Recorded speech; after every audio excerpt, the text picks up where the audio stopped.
With the Illy bottle, we basically created a design by using a side profile and then using the screw modifier. With this olive oil bottle, because it has more squares cross-section, we can't really use the screw modifier in the same effective way, so we have to change the approach a little bit. So instead of making a side profile and spinning around, we actually start with a cross-section profile and then extrude and scale it across our design. This bottle here, or this model you see, is actually the result of Autodesk's Memento, which is software that allows you to take 360-degree photos, and then they create, based on how one photo to the next photo changes, a 3D model out of it. Pretty fantastic. Not 100% accurate as a laser scanner, for example, obviously, because this is photo-based, but still, this is actually incredibly close. And this is also, as introduction to you, a different way how you could start a design by simply, for example, making a rough Frankenstein model and then digitizing it. So we can use this actually as a three-dimensional blueprint. My first thing I have to do, I have to actually get this model to scale. Currently this is pretty big, so let's scale this one down actually a lot. 1 meter is still a lot. Okay, so I know actually that this area here has a dimension of 38 millimeters. So I will create a Bezier circle. Move this one up. Oh, circle. There. And this circle I would like now to be 38 by 2 millimeters. There. Okay. So that is roughly how big the part has to be. So now I can actually scale this object till it plus minus matches it. Okay, maybe like this. Okay. And there you can see already that it does not 100% line up. But that's fine. At the end, those 3D scans made out of photos really should only kind of like help you to get some basic proportions, but not really fine dimensions correctly. Let's maybe make this a tick bigger. Okay, let's see, what height do we have? 23. Let's measure this bottle also from the side to see how tall it is. Looks more actually like 24. Yeah, 24.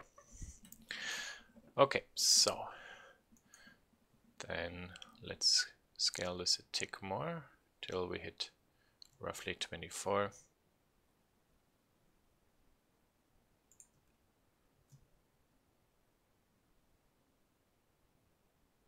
Come on. There. Okay. Where's this profile? There. Yep, this fits pretty good. It's a little bit inside. Okay. I moved this one actually to a second layer there. So this actually I don't need anymore. Or actually I could keep it even on the layer with the bottle, because I used this only as a reference, for example, to establish scale-wise the correct scale for the object. Okay. Now I can actually apply the scale for this object. Good, so now all these values are more or less usable. Okay, so how do we start? The challenging task in this design will be to make a transition from a circular cross-section at the top down actually to a rectangular cross section with rounded edges. And you will see that even the sides here are not perfectly flat. They are actually a little bit arced. So how could we do this actually? So for a moment, let's go on to a new layer and let's create a plane. And I will scale this plane down maybe to 4 centimeters by 4 centimeters, and then I will actually open this and then close it, so I simply have the outline. Okay, good. Then I will Shift D, duplicate it, escape, and create a subdivision surface modifier. And for example, scale this one back a little bit. Now you would say, this looks like a circle. No, it doesn't really look like a circle. If we actually add, for example, a Bezier circle and then scale this one up, you will see actually how the circle should look like. If you want a finer render result of the circle, so you see it's slightly stepped, you could go to the curve properties and then simply set this to 32 or 64. And there, for example, now we can see if we scale this one up to 4 centimeters, and maybe here we set this to 4 centimeters, and maybe add one more subdivision. Because we have 4 points, this actually turns into something that's roundish, but actually more squarish, not circular. So if we now add, for example, a circle with 6 vertices and 2 centimeter radius, and then I would like to copy the same modifier, so I shift click an object with a modifier edit, and then I can press Ctrl L and say modifier, and it actually links or basically copies that value in. And now this, for example, I could set to 4 centimeters and 4 centimeters.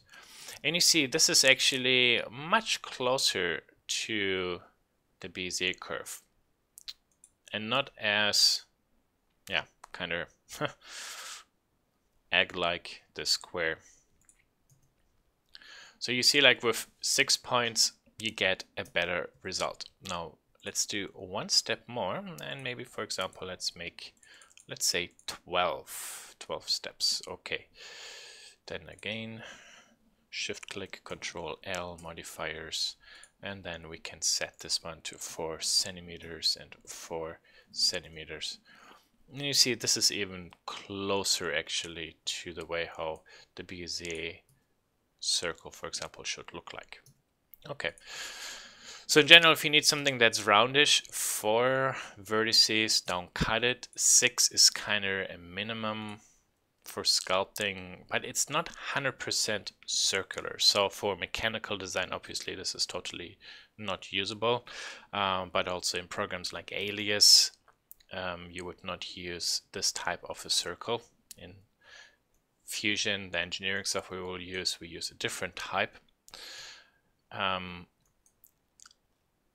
But for something that looks roundish, that's okay, because essentially when we extrude this profile up into a cylinder, it will look really to you, and it will feel, if you run your thumb over it, like a nice circle.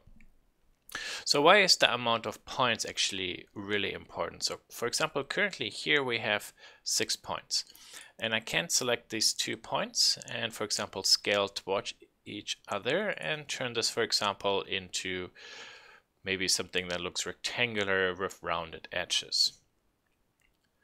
If I go, for example, where I have 8 points, now I have, not 8 points, 12 points. I have actually those corner points, which I can select. And for example, if I scale them, you can see I can flatten the sides a little bit, but maintain actually nice big rounded edges. Okay, So 1, 2, 3, 4, 5, 6, 7, 8. So let's make a circle with 8 points. And let's copy that modifier there. 4 centimeters. Okay. And then just let's select each point. You see each corner actually now only has 1 point instead of before 2 points. And if I scale those down, select everything and scale it back up, you see actually that I can get a similar shape. However, the corners are a tick different. You see that here. So the small gap, if you select these two and hide the rest with Shift H, there you can see 6 points. Here we have 12 points. No, yeah, 8 points and 12. So with 12, for example, because we have 2 points at each corner, we get a nicer transition, a little bit sharper. And with 8 points, I get an overall more rounder look, not really as tight corners. So if, for example, we would do this one more step, so those were 12, I need 1, 2, 3, 4 points more, so 16. So let's go to 16 points.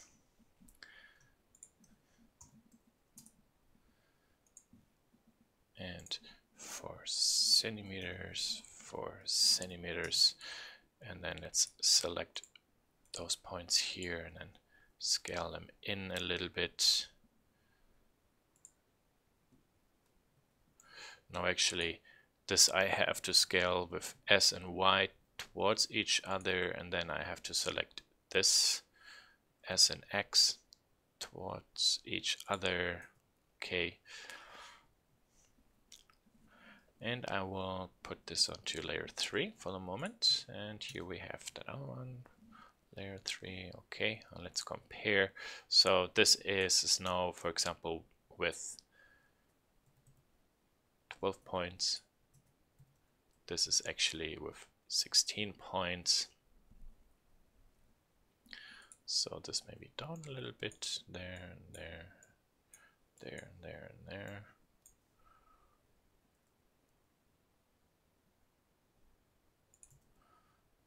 So you see actually difference is not very much, but for example, there's a small gap in between. So what else, for example, could we do? So you see all these points have very nice and even spacing.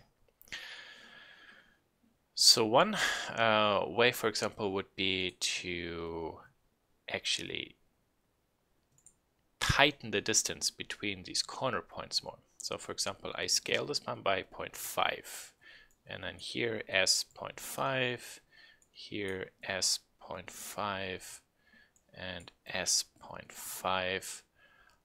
And for example, then I select all this and scale this one out a little bit. And there, AA, S, there. Now you see actually that how the distance between the points can actually make a surface more smooth. For example, when the distance is really far, or for example, how you could bend a curve quicker when the points get actually very close together. So this is kind of like the theory behind trying out like an optimal amount of points and then sculpting kind of like the shape you want. Now, for example, you see it's a little bit annoying that I have to copy and not copy to scale and move so many points. So in this case, actually, what will help myself work-wise a lot is I simply delete 3/4 and then add a mirror modifier, add it in front of the subdivision modifier, so that actually I have this quarter model. My mirror command will make it complete, and then that result I pass into a subdivision command, because now I can actually simply, for example, scale these points, and you see I'm adjusting all corners at once. Pretty awesome actually. So maybe from the center I scale away. There. So you see, the closer I scale these points together, so you know they're really tight, the more I can tighten actually that corner. And now this actually looks very boxy, like nearly like jello with nice rounded fillet corners. Okay, so this about how, for example, you have to work with a different set of vertices, and then how you can explore by adjusting the position of those corner vertices in relationship to those midpoints, how, for example, you arc a flat surface, and then how you could round, for example, corners. So let's go back actually to our Illy project, the olive oil project. So I think this one might be sufficient. You might actually also ask, well, how many points do you always need? Well, the rule is the more points you have, the more details you can sculpt, but also the more work it is. So you have to always try to get away with the least amount of points as possible, so it is economically for you to sculpt quickly changes, but at the same time you also get kind of like the detail level you want. And I think something like this might work. I might actually have to insert a point between these faces here, edges. So let's make an overlay with this main bottle, and I will actually move this one up maybe to here. Then I will scale this up a little bit. There, actually, I rather go to there. And now I press Alt B to make kind of like a OpenGL clipping, so I can see actually how my curve looks like in relationship to the design. And actually this is pretty close as it looks. Yeah, this actually really is interesting. Oh, what a lucky hit. So perfect. Now actually in this case this means I don't really have to change much. You will see here it's a little bit too small. There, here it's close. There the sides hit, here the sides overshoot. That's actually okay. Some areas it gets flattened. Also the bottle is perfectly lined up. So this blueprint I have to take with the understanding that it's not really 100% accurate, but it looks like that the shape I have sculpted as a cross section is actually very close to the actual look of the bottle. So perfect. I could, for example, now Shift D this one and move it down to there. And for example, then I scale this object. And then let's see, how does it look down here? Not as close actually. See, it's a little bit tighter. Or if I scale this a little bit, yeah, I get close to it. Okay, good. So maybe let's make one more. Shift D. You see, I make duplicates of those objects. And then I scale this part here, there. And then again Alt B to take a look at this cross section. I actually can turn on the display keys. Okay. Yeah, no, this looks good as well. Good. So with Alt B you can clip it, and with Alt B you stop it. And again, based on your viewport, you can always make nice cut section views. It's a really nice modeling tool.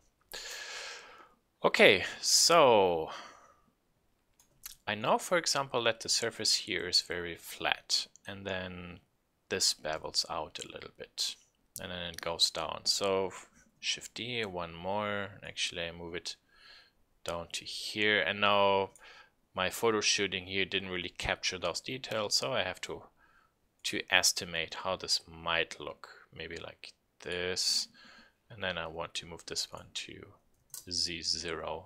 Okay, good. There's this other profile, and let's take a look actually at how does this look. So this is all still squarish. What about here? This is roundish, and here, yeah, and there's a transition. Okay, so this actually will bevel later a little bit, so I might actually Shift D, copy this one up a little bit, and I have to make this a tick bigger. So to help myself right now, I'm going to create myself a huge big plane, and then I make a cross section in between, so a loop cut, and then I move this one midpoint to there and just rotate it, so I roughly actually can see the slope of that side. And this is very helpful because this helps me now actually to scale this one appropriately. Okay. And we will see why, because the subdivision surface will be very smooth, will go up, and then I want it to go to here and then to there, and because this cross section is bigger, I kind of like can sculpt this arc. Okay, so this one actually has 12 vertices. This means to sculpt, for example, this ring part, I could do now the following. So circle, and how many points? 12. Okay, let's move this one up to there. Maybe scale it. Actually, let's see if this area is circular. Yeah, it is. Okay, let's add some subdivisions so I get the correct size roughly. There. Okay, Shift D, let's move this one up to there. And I actually will build this bottle kind of like with the cap included as one, so kind of like as a form study, not a functional study, simply a model that includes all parts just fused into the design, so that it looks like not looks like, so you can actually get a good understanding of how the object might feel. How many circles we have there? Okay, no duplicate. Perfect. So I have all these polygon lines. So what I can do now actually is I can select all these lines and then press Ctrl J and join them all together. And then I can select all these lines, okay, and then press spacebar and bridge. So bridge is a new command. Bridge, well, as the name says, it bridges between selected edges, or in this case, complete loop cuts. So if I press enter, we will get this. And as you can see, the bridge command, when you have multiple rings selected, actually works like a loft. So it creates a surface that runs through all these cross sections. Very useful. But we missed one.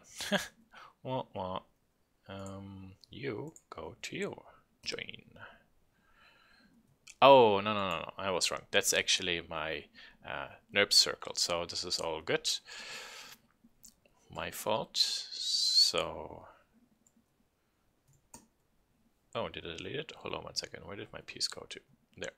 Okay, let's. What's Blender doing? Oh, undo. There. Alt H, show me the bottle. Okay, good.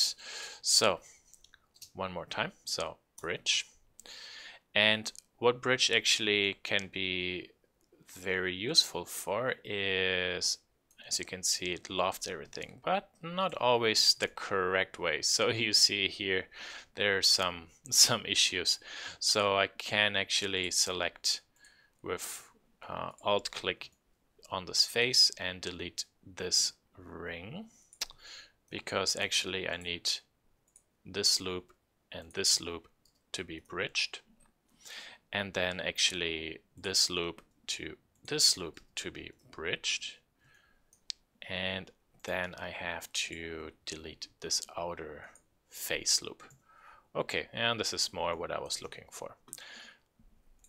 So all these edges here I actually would like to be sharp. So I select all these rings and then go to the crease and just crease it there. So now it's a little bit tighter. And then the top part here, I could press F to fill it, so it's capped. Okay, nice. Press spacebar, shade smooth. And I also see that some of these faces are flipped, so AA in edit mode, and then T, UV shading, recalculate, and there we are. And this one I will move to layer 3 there.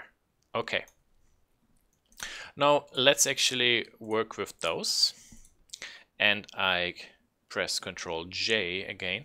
This is also object and then join.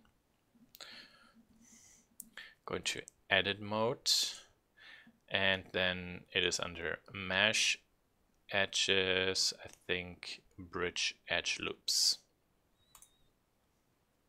And in this case, actually, it somewhat worked out. But you see the shape is not really 100% correct. So let's see how we can sculpt this lower area down here.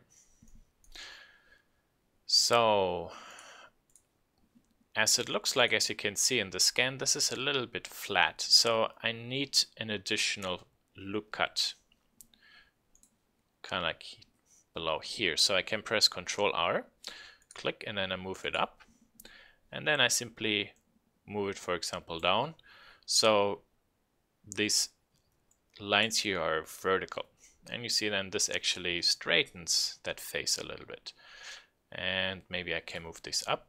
And there you see we will start getting kind of like this twist. Here it really arcs in, but in my computer model it's way too soft. So, as we have learned in the previous demo, when points get closer together, we start pinching a surface. We need another loop cut there. So Ctrl R, move it down. Now this is way too sharp, and then we can push this one up. There. Now you see actually I'm getting very close to my results. Here, for example, I can select this one, E, escape, and then S. For example, I scale it inwards a little bit. So now you see at the bottom it rounds in nicely. This seems to be okay. If we add, for example, one more loop cut, it gets a tick flatter here. But for the rest, that seems to be okay. But now we have this nice groove here. So we need more details there. Okay, so we do the same simply with loop cuts, just many. So I have to define the start and the end of a groove. Okay, then I have to make a loop cut, Ctrl R, and push this one in. Okay, but now you see this is way too soft. So now to sharpen certain edges, I need additional loop cuts. So I simply can, for example, add a loop cut and then push it up a little bit, add a loop cut, push it down. Ideally, you want those loop cuts to be moved down or moved up, kind of like the same distance, so it is a little bit even. So let's take a look. Yeah, this doesn't look too bad. Similar to the bottle. Okay, how's the rest of the surface? Yeah, okay. Maybe this one can be scaled to tick more.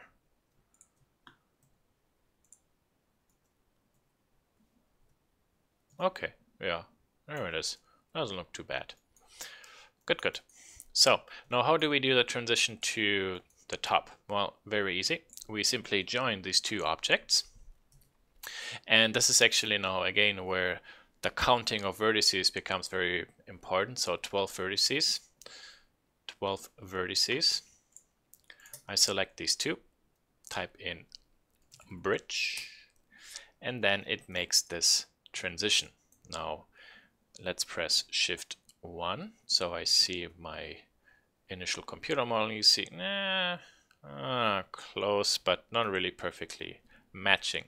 Okay, so maybe this loop cut here, I can, let's see what happens when we pull this one down. And perfect, this is actually exactly the slope I want. And you see even here, because I pulled this one out to there, it pulls this surface in. And I have this loop cut here, but you see actually this line pinches in a little bit, which is not really what I want. So if I delete this loop cut, for example, you see this is way too soft. So I need this loop cut, but I want to be geometrically more clean.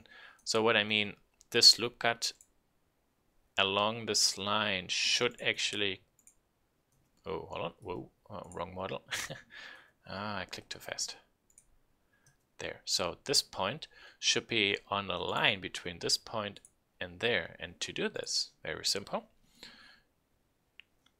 Let's, for example, memorize where we had this position to place the 3D marker there, GG. Move this one up to there. And then GG, now we slide it actually back. And you see now with sliding, it just moves it along the existing edge. And this is nice and clean now. Okay. So there we have actually a really quick study of how to build this bottle with the least amount of geometry points possible. I would like to show you one variation. So let's cut this open and select this again, and then we type in bridge. Let's open T, let's go to the menu, and we have, for example, number of cuts. So we can, for example, add additional cuts, but then we can also, for example, set the interpolation to surface, and you see then it tries to blend the direction of this surface to the direction of this surface. So what do I mean with surface? So for example, the direction of the angle where this surface goes to and the direction of where this surface goes to. You see they face two different directions, and then it blends kind of like an S transition in between. So this way you can make a really nice and mathematically smooth and balanced transition. The only problem is now we have a lot of points, and for example, in our case, we don't really even need those, but just wanted to show you how you do those types of a blend surface, for example, from Alias, and that's the way how you can do it. So here in this case, a simple bridge, basically like a loft, and then we can adjust the position of this cross section, is really sufficiently enough to sculpt this very smooth transition. And that's another design principle you have to try to keep in mind. The less points you have, the nicer and smooth all these curves are. The more cross-section points you add, kind of like down here, the more the details you can sculpt in. But if you want to have a nice arc or like a curve, the more points you add, the easier you might be able to mess this one up, meaning you can make it more irregular. So what am I talking about? Let's do it this way, and there, okay, there and there, and let's add a subsurface, zip, there, okay. nice and smooth. 3 points. Start, end, and with this point, I can, for example, define how this flows. Okay, so let's say 3 points. I make a duplicate, apply.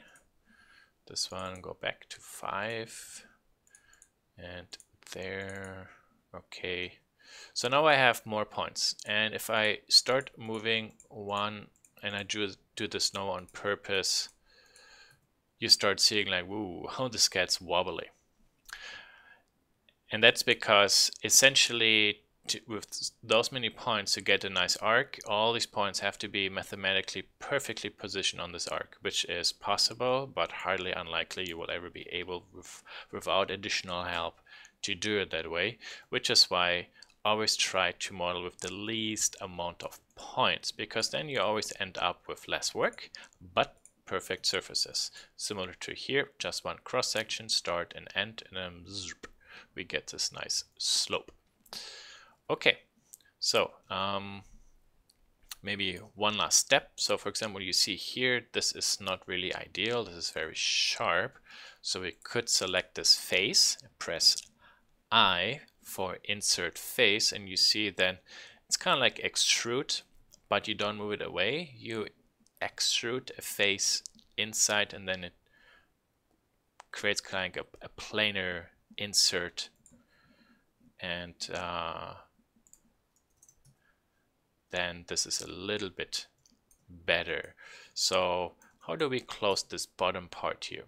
So for example, we can, let's say this actually at the end should be circular. So this is my profile, Shift S, cursor to select it, circle 6.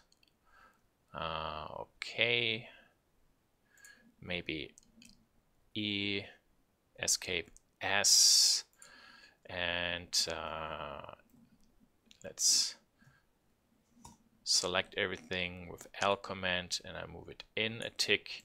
This one, for example, I move down, and then this one and this one I select and bridge it.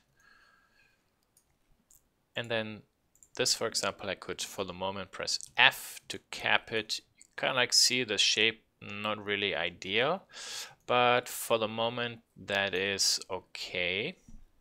And if we take a look from the side, you can see that we get a really nice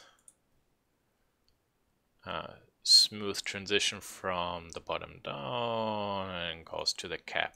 And what's really important here to see is that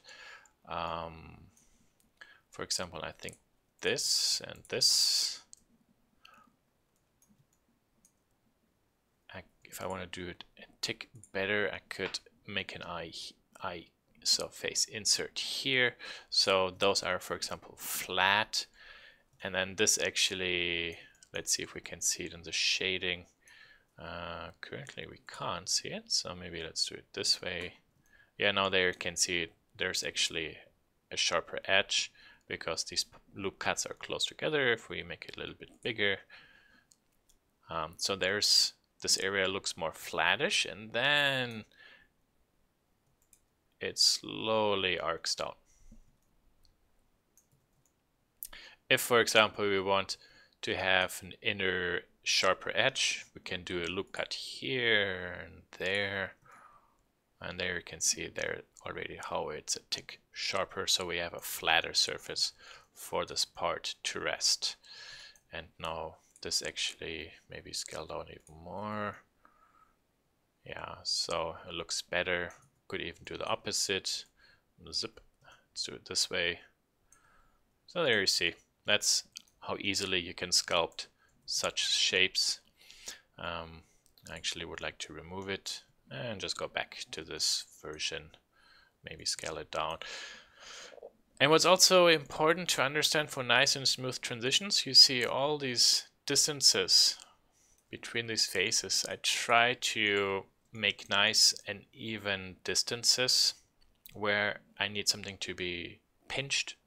They get closer, but otherwise I try to have nice and even transitions, because then that also influences how your surfaces will be bent. So one last shade smooth. Okay. Little trick afterwards. This is very sharp. Maybe I don't want this to be 100% sharp. So we can apply a technique that's called double subdivision. So I will subdivide this one maybe this amount, so 2, and then I add another subdivision modifier, which takes this result and softens it one more step. And you see then all sharp edges get equally softened a little bit. We kind of like end up with a similar amount of polygons. So if I do it 4 at once or 2, 2, it's exactly the same, but I break actually these edges.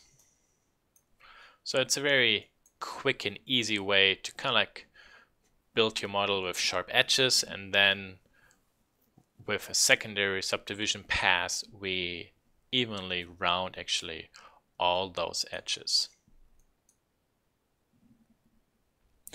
Alternatively, what we could also do is select this loop cut, and instead of 1, maybe we say 0.5. So you see with this crease amount, 0, no influence, 1, it totally pulls to the edge. And if we do 0.5, we just sharpen it a little bit, but not really 100%. So now you see the top cap, for example, is a little bit rounder. Okay, so that was everything about how to quickly sculpt this type of a shell and just create kind of like a form study model like this, which suggests certain functions like the cap, but it's all just one shell.